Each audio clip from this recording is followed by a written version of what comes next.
Hello भाई, मैं Shahzad Saifi UP से, जिला मेरठ कस्बा मवाना। हम इसकी सर्विस कर रहे हैं। इसका इंजन फ्लश किया है, इंजन फ्लश। इसको ऑयल निकला है इंजन फ्लश करने के बाद। ये देखो बिल्कुल जंग टाइप निकला है। अब इसका फ्लश कर दिया, इसमें एडिटिव भी रखा है। इसकी सर्विस चलिए।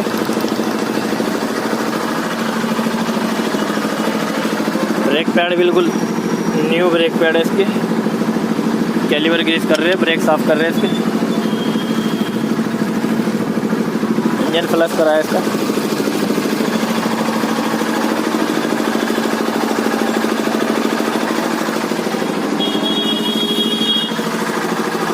ये शिफ्ट पेट्रोल है।